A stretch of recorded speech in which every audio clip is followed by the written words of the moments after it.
Ayan, good morning Luzon, Visayas, Mindanao at sa buong mundo. Sa pinagpalang umaga mga kapatid. Good morning na Brother Joseph Trinidad. Good morning na po Brother Josephine Jongko, Brother Josepino Victorino. Good morning. Sa pinagpalang umaga, Biyernes po ng umaga mga kapatid, May 2. Yan. Kung ano po ngayong mga kasama ngayong umaga mga kapatid, Sister Vilma. Hallelujah. Good morning, good morning, good morning.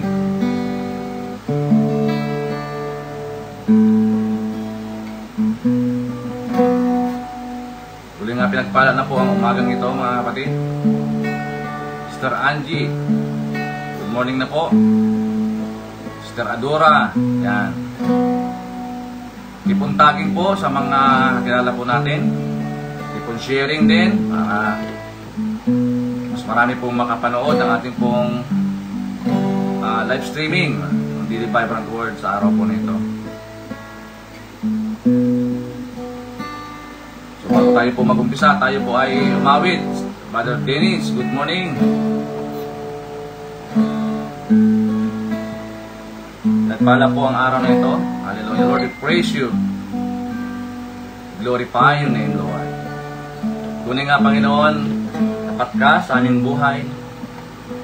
Tapat ka sa lahat ng aspeto. Hindi ka nagmamaliw, hindi ka nagbabago. Nanatili po kayong tapat sa aming mga buhay, Panginoon. Kaya naman sa umagang ito, patuloy po kaming aawit, magpupuri, sasamba sa Espiritu at sa katotohanan. Yes, Lord.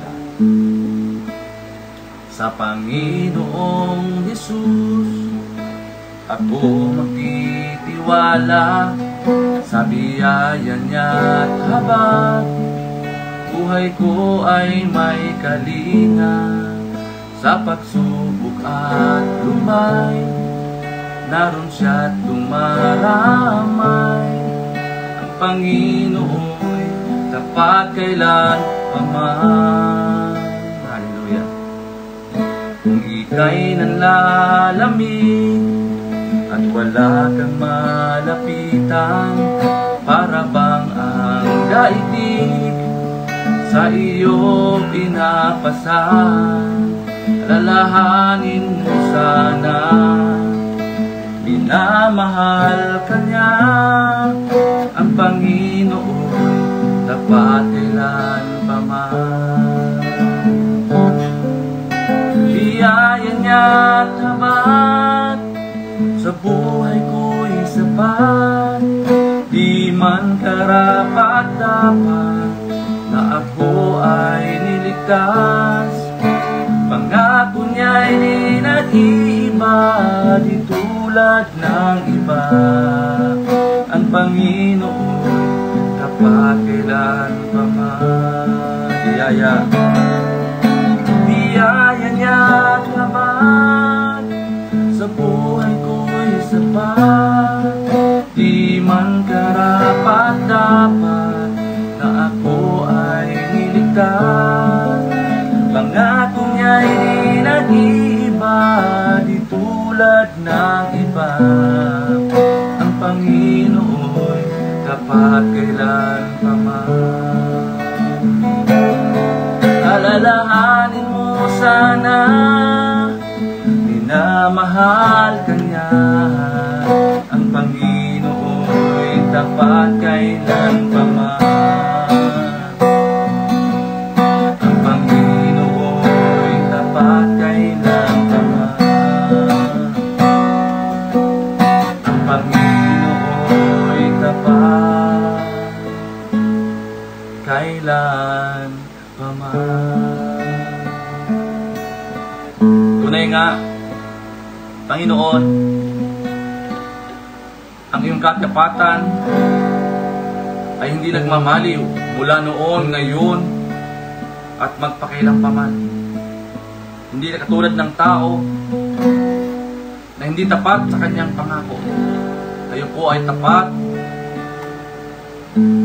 hindi nagmamaliw. Salamat po, Ama, sa araw po ito. Salamat po, Banal na Espiritu, sa aming buhay. Ikaw po nagbibigay sa amin ng karunungan, Kaya naman Lord, sa umagang ito, hayaan mo ang salita lamang siyang mamutawi sa aming mga puso, sa aming mga puso't isipan. At ikaw lamang po ang may taas, may hayag, Panginoon, sa aming kalagitnaan. Dalahin ko din, O Lord, sa aking mga kapatid, O Diyos, magkaroon po sila, Panginoon, ng kaunawaan patungkol po sa gospel. Lord, as we share, Panginoon, ang iyong dakilang salita sa araw po na ito, nangusap po kayo, Panginoon, sa aming mga puso. Pagkariyan niyo po kami, Panginoon. Pangunahan po kami, O Diyos. Lord, dalangin ko, Lord God, na ang iyong salita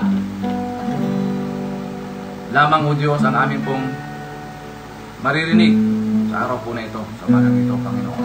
Salamat po, Lord. Dinadagan ko po anong walang kaway sa aming buhay. Lord, sa aming pong puso, mula sa puwang sa mga anak ng Diyos. At ikaw lamang, O Lord, ang may taas, Panginoon, throughout this day, Lord, in Jesus' name. Father, we entrust to you for the glory, our praises, adoration, thanksgiving belongs to you. In Jesus' name. Amen and amen. Yan. Good morning na, Brother Nilito. Good morning na po sa lahat. Sister Alicia, good morning na sa lahat ng ating mga maagang pong nagising. Ayan. Ayan, good morning na. So, ang ating pong pag-uusapan ngayong umaga, so bagong lahat, tayo po yung magpasalamat sa ating successful sport festival natin kahapon. Maraming pong salamat sa bawat churches, no, na dumalo. Napaganda po yung ating pong fellowship. Napakasaya po, no, ng ating pong sport festival kahapon. Salamat po sa Panginoon, sa lahat, sa Diyos po ang papuri, no. So bagong ito mga kapatid, ating pong topic is about understanding the gospel. So why should we not be ashamed of the gospel? Bakit hindi dapat natin ikahiya ang ebanghelyo? Ito po ay napaka-importanting panawagan bilang isang Kristiyanong naliwanagan o binago ng Panginoon. So sabi po ni Paul sa Romans chapter 1 verse 16, "For I am not ashamed of the gospel, for it's the power of God for salvation to everyone who believes, to the Jew first and also to the Greek." Sa Tagalog po, ito ay sapagkat hindi ko ikinahihiya ang ebanghelyo patungkol kay Kristo Jesus, sapagkat ito ang kapangyarihan ng Diyos sa ikaliligtas ng bawat isang sumasampalataya. Ang ebanghelyo ay una para sa mga Hudyo at sunod ay para sa mga Hentil. Kaya nga po, ang ebanghelyo po ay hindi lamang po sa mga Hudyo, no? Salamat po sa Panginoon dahil tayo po ay naging recipient. Kaakibat po tayo, mga kapatid. Tayo po ay nakasumpong din, no? Tayo po mga Hentil. Purihin po ang pagkabasa ng kanyang dakilang salita. Isang dapat na kalakasan o kaya motivation bilang isang tunay na Kristiyano ay yung hindi dapat natin ikahiya ang pagsishare ng gospel. Titingnan natin sa Apostol Pablo after siya makonvert, no? Nung na-encounter po niya ang Panginoon sa Damascus, hindi na po huminto yung kanyang katapangan, yung courage niya to share the gospel. Ano ba meron dito kay Apostol Pablo? Bakit ganoon na lamang po yung kanyang kasigasigan o katapangan na idepensa po o i-share ang gospel throughout the world? Ano ba ang kanyang motivation? Bakit niya sa bawat kanyang ginagawa, sa bawat kanyang hininga, no, mga kapatid, ay lagi niyang iniisip yung i-share yung gospel. Kaya dapat tayo, sabi ko kanina, bilang isang Kristiyano, ganoon din dapat yung ating ginagawa sa ating buhay. Huwag natin dapat ikahiya ang gospel. Bakit? Marami kasing napapahamak dahil hindi natin sinishare ang gospel, no? Kaya ang motivation po natin, bawat minuto, huwag tayong magsayang ng oras na hindi natin i-share ang gospel sa lahat ng tao. Ganun po si Apostol Pablo. Napakahalaga po na maituro natin ang gospel sa lahat ng tao. Napakahalaga po na dapat ang gospel ay marinig lang lahat ng tao.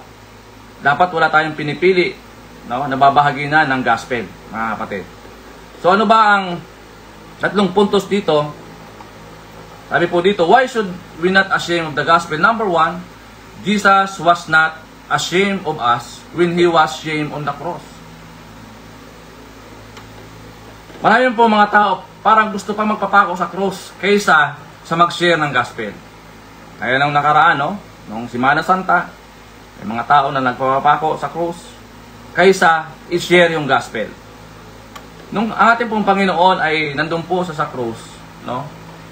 It is a shameful ng ating Diyos, Diyos ng mga Diyos at Hari ng mga Hari, siya po ay nandoon sa cross na bayubay dahil sa ating kasalanan. So kung paano tayo dinipinsan ng Panginoon, dapat tayo nandoon, di ba? Even sa kanya pong huling hininga, ganun pa rin ang iniisip niya yung tao. Why? Because napakahalaga. Kaya nga ang ating pong motivation, mga kapatid, sa umagang ito, kung paano tayo hindi kinahiya ng Panginoon doon sa krus, dapat wag tayong mahiya na ipalaganap ang gospel sa lahat ng tao. Kaya nga ang kalakasan po natin dito, mga kapatid, yung the finished work of Jesus. Di ba? Napaka-powerful declaration, mga kapatid, ng ating pong Panginoon. Hindi siya nahiya doon sa krus. Napako sa krus, no? Shameful. Hindi siya naging nagreklamo man para lang tayo maligtas. Dapat ganoon din tayo. Minsan marami kasing mga Kristiyano, kung kailan na-convert, doon naging timid. Kung kailan naranasan yung kabutihan ng Diyos, doon naging takot sa insulto o takot nang mag-share. Mga kapatid, nabaliktad. Kaya kailangan talaga natin ang infilling of the Holy Spirit. No, napahalaga yung mapuspusulin muli tayo ng Santong Espiritu sa buhay po natin. Magkaroon tayo ng encounter, di ba? Sa Panginoon. Number 2, it is insulting to Jesus if we succumb or sumuko to the fear of insult. Di ba? Sabi ko nga kanina, may mga Kristiyano na kapag na-insulto, bahadya, no? Sumusuko na. Ayaw nang mag-evangelize. Ayaw nang mag-share ng gospel.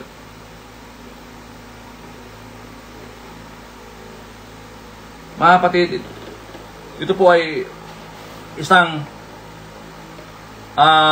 paanyaya, no? Kung di pa natin nagagawa ang mag-share ng gospel, huwag natin ikahiya ito. Gaya po ng ating binasa. For I am not ashamed of the gospel, sabi ni Paul, for it's the power, may kapangyarihan, mga kapatid, of God for salvation to everyone who believes. Kaya nga, ang tao, hanggat walang nagtuturo, no? Kaya nga, ang Biblia, di ba, sabi po ng Biblia, sabi niya, ang faith comes from hearing, in hearing of the Word of God. Kailangan mayroon pong magsalita, no? May mag-share ng Ebanghelyo, mga kapatid. At huwag tayong malimitahan ng fear, insulting, or even ignorance. Mga kapatid, sabi nga dyan, it is the power of God for salvation. Tandaan natin, may kapangyarihan po ang gospel.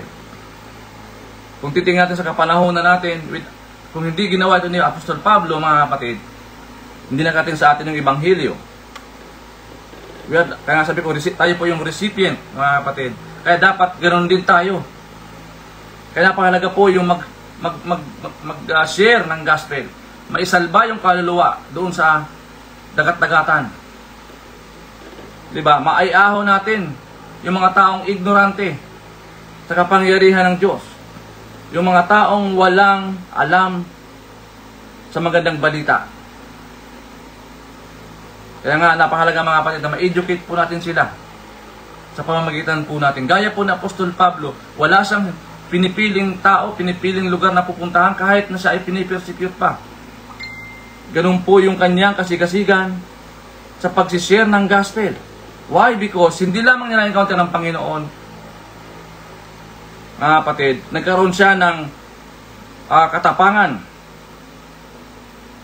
Kaya nga yung ministry niya, no, buong buhay niya, talagang ipinokus niya yung kanyang buhay sa ministry, sa pagpapalaganap ng Ebanghelyo ng Kaligtasan. Kahit na siya po ay nasa panganib, naroon pa rin yung kanyang kasigasigan sa pag-share ng gospel. Why? Because ito po ay napaka-importante. There is power.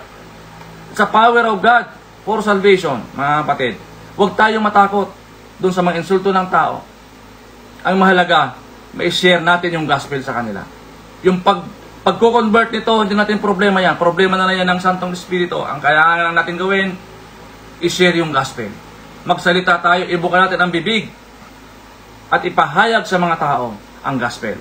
Yan. Okay, number 3, mga kapatid. The gospel is the power of God for salvation to everyone who believes. May kapangyarihan po ang gospel, mga kapatid. Kaya nga, maraming napapahamak. Why? Hindi sila alam yung katotohanan. Maraming nalilihis ng landas. Kasi nga, hindi nila alam yung katotohanan. Wala nagpapahayag sa kanila. Wala nagsishare sa kanila. Ang tao po ay uhaw po yan, mga kapatid. Lalo na sa panahon natin ngayon. Na ang dami na pong nangyayari sa paligid po natin. Marami ng mga manifestation. So ngayon, mas madali na po ngayon mag-share ng gospel. Ang kailangan na lang natin, yung mga taong porsigidong mag-share ng gospel. Yung hindi natatakot i-share ang gospel, yung hindi sumusuko hanggat hindi yung tao tinatanggap ang Panginoon. Hindi sumusuko hanggat yung tao ay hindi nagbabalik loob sa Panginoon. Yun po yung mission po natin, mga kapatid, i-share ang gospel sa lahat ng tao. Diba? So, paano natin to gagawin? How can we be courageous to proclaim the gospel? Number 1, know what to say. Have a solid grasp of the gospel message. Dapat meron tayong understanding. Equip tayo. Alam mo kung anong sasabihin mo. Ito ang nakita ko, mga kapatid. Maraming mga tao, matagal na po na Kristiyano, timid pa rin sa pagsishare ng gospel. Ang katuwiran po nila, hindi nila alam kung anong sasabihin nila. Kulang sa training. Kulang sa equipping. Diba? Kaya napahalaga, mayroon tayong pong mga training, diba? Sa ating pong programa para ma-equip yung mga tao at maging handa sila. Alam nila kung anong sasabihin. Marami pong mga tao, pati nga yung John 3:16, hindi kabisado, no? Marami pong mga gospel message, no? Na mga pwedeng gamitin. Short presentation. Minsan iyan pa yung nagiging dahilan para hindi tayo mag-share ng gospel. Hindi na alam kung anong gagawin natin. Hindi natin alam kung anong sasabihin po natin. Wala tayong knowledge. Pero sabi ko nga, matagal na po yung Kristiyano. Kailangan tayong solid grasp, solid understanding about the gospel. Marami po dyan na mga verses na ginagamit. Yun na nga lang, John 3:16, napaka-powerful yun. Ganun din po yung mga iba pang mga methods, no? Yung Romans Road, yan, ginagamit din po natin yan, mga kapatid. Know what to say. Oo. Huwag tayo mahiya magtanong. Lalo na kapag hindi tayo sigurado sa ating iniisip. Have a solid grasp of the gospel message. Kaya sabi nga ni Paul sa 1 Corinthians chapter 15 verse 1 and 2, Now brothers and sisters, I want to remind you of the gospel I preached to you, which you received in on which you have taken your stand. By this gospel you are saved, if you hold firmly to the word I preach to you, otherwise, you have believed in vain. Kaya nga, minsan, nakita po natin mga kapatid, marami na mga tao, punong-puno na ng knowledge, pero ayaw naman nilang i-apply. Ayaw naman nilang gawin. Gusto lang nilang sarilinin yung knowledge, yung wisdom, understanding. Ayaw naman nilang i-apply ito. Sabi ni Paul, you believe in vain. Otherwise, you believe in vain. Sayang. Ika nga. No? Mga kapatid, kailangan equip po tayo, no? Doon po sa teaching, understanding about the gospel message. Number 2, kanina po, know what to say. Ngayon naman, say what you know. Sabihin mo kung ano yung alam mo, napag-aralan mo. It is our responsibility to say what we know. Di ba? Parang bata yan, binumold, tinitraining hanggat siya ay maging mature. Handa na magamit ng Panginoon sa kanyang ubasan. Handa na siyang mag-share ng gospel sa mga tao. Handa na siya magbahay-bahay. Oo, kumatok sa pinto at i-share ang good news. Di ba mga kapatid? Hindi po madali, siyempre. Pero, gaya po ng ginawa ni Pablo, wala siyang iniisip kundi yung bawat kanyang bibitawang mga salita ay gusto niya maunawaan ito ng mga tao. Diba? Ito po yung admonition po ng ating pong Panginoon sa atin. Kung mahal natin ang tao, sira natin sila. Gaya po ng ginawa natin pong Panginoon Jesus.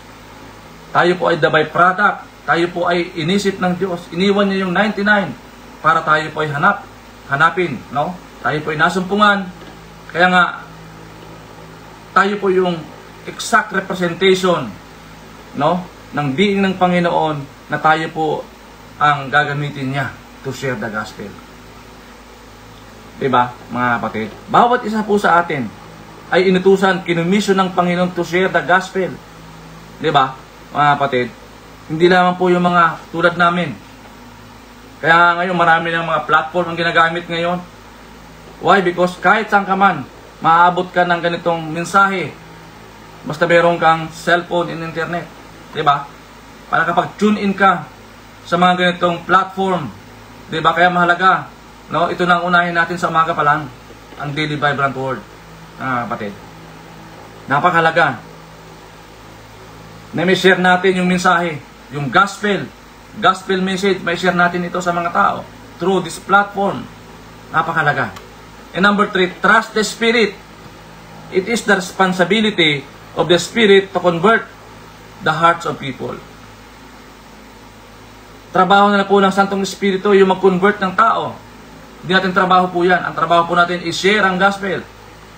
Sumunod doon sa pinagagawa ng Panginoon. Diba? Mag-evangelize. Mag-share ng gospel. Mga kapatid, yun po ang trabaho po natin. Hindi mag-convert ng tao. Trabaho na po yan ng Santong Espiritu. Ang mahalaga po, may dala natin sila sa Panginoon, no? Mas-share natin ang gospel sa kanila. Marinig niya yung good news. Mga kapatid, at ang Santong Espiritu na ang siyang patuloy na magpapaunawa sa kanila. Kaya nga, meron tayong yung methods po natin na ginagamit, diba? Pray, share, care, and invite. Itong 4 po na ito, napaka-impactful po ito, napaka-powerful tool na ginagawa po natin, na kailangan natin muna ipanalangin sila. After na ipanalangin natin sila, yung lugar, strategic na places, no? Mga kapatid, share na natin ng gospel. Share na natin ng good news. And after natin siran sila, huwag natin sila pabayaan. Alagaan natin sila. Caring. Diba? Kung maaari, lagi natin silang bibisitahin, kukumustahin. No? And pag lumago na po yan, alam naman natin yan kung talagang lumalago na sila. No? Hindi na sila nahihiya magtanong. Knowledgeable na sila about the Word of God. Iyan na yung time para ma-invite na natin sila sa ating pong mga churches. Kasi doon sa church natin mga kapatid, doon po sila mahuhubog. No? Mga kapatid na kailangan niyang makipag-fellowship sa kapwa believer. Diba? Yun po yung prosesong ginagawa po natin mga kapatid. Na hindi lamang natin sila siran ng gospel. Marami kasi mga tao na after na sila ng gospel, pinapabayaan na. Oo, kumbaga sa prutas, hilaw pa. Kailangan alagaan din po natin sila. Di ba mga kapatid? Para pagdating ng panahon, makakatulong po natin sila sa pag-share ng gospel. Yun po ang nakita ko. Yung pass on to the 4th, 5th generation. Di ba? Dapat magtuloy-tuloy. Hindi dapat nahihinto yung pagpapalaganap ng gospel ng mga kapatid. Hindi dapat iilan lamang yung nag-share ng gospel. Dapat lahat po tayo nag-share ng gospel. Di ba? Mga kapatid. At trabaho na ng Espiritu yun, yung mag-convert ng tao. All I have to do is to share the gospel. Gaya po ni Pablo, hindi niya kinahihiya ang ibanghilyo na patungkol kay Kristo. Dahil ito po ay kapangyarihan ng Diyos sa ikaliligtas ng bawat isang sumasampalataya. Diba? Bawat isang sumasampalataya. Mga kapatid. Kaya hanggat may mga Kristiyanong natatakot sa mga insulto ng tao, hindi tayo magagamit ng Diyos mightily. Kaya kailangan courageous po tayo. Dapat mayroon tayong katapangan na mag-share ng gospel sa mga tao. Gaya po ni Apostol Pablo. Kasi ang mangyayari po dyan, sabi niya, otherwise, you believe in vain. Mawawalang saysay lahat ng paghihirap natin kung ang tao ay mapupunta lamang din sa impyerno. Useless.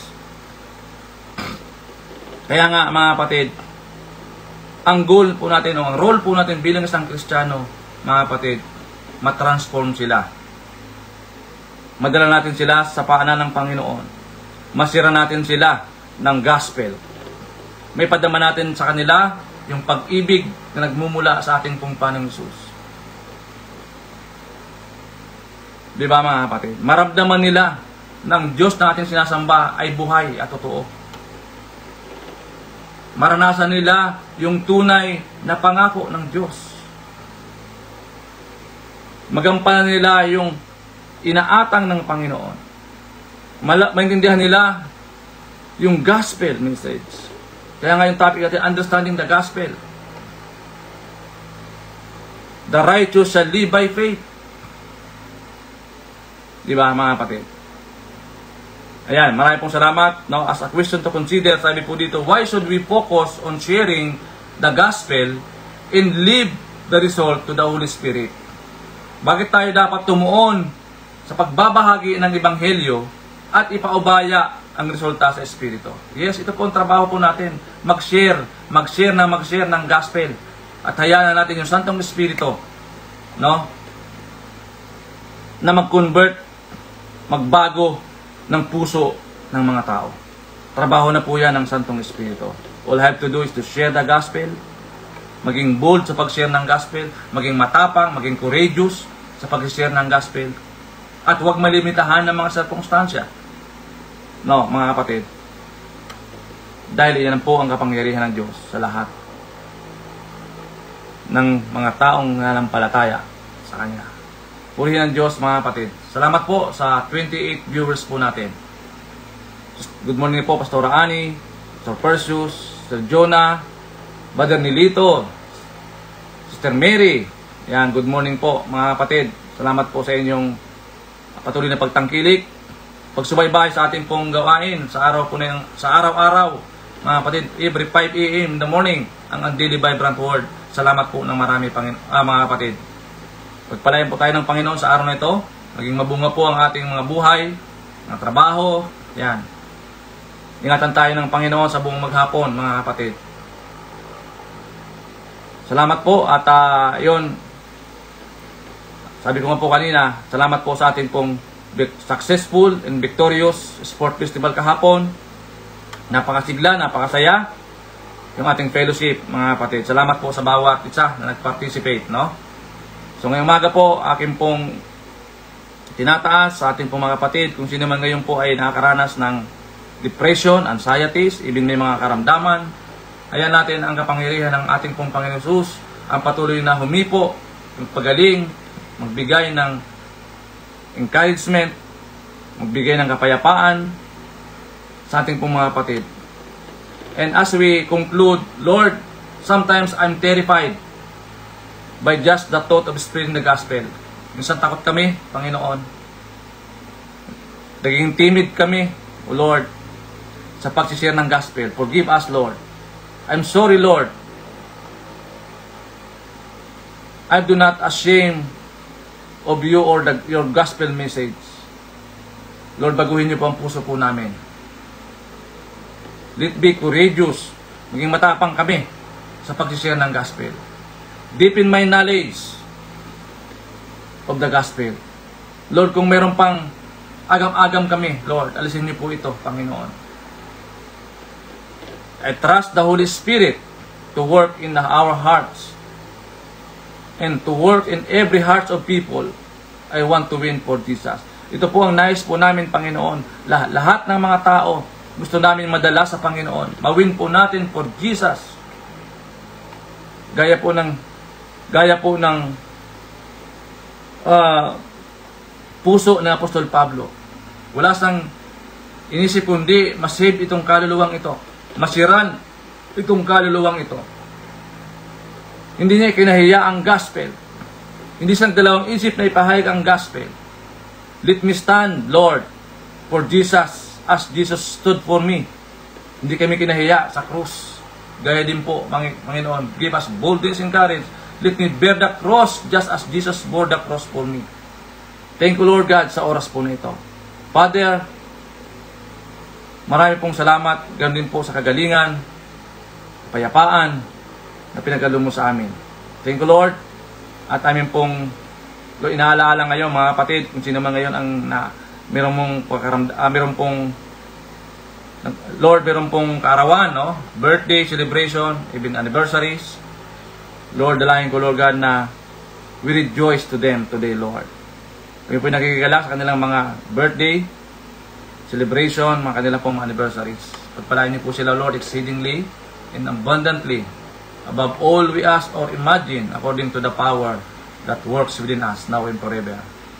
Salamat po, mga pinupuri ka namin, Lord, pinasalamatan. Sa iyo lamang, Lord, lahat ng papuri, pagluwalhati, kailangan tayong sa iyo lamang, sa pangalan ni Jesus. Amen and amen. God bless po, mga kapatid, and to God be all the glory. Bye-bye po.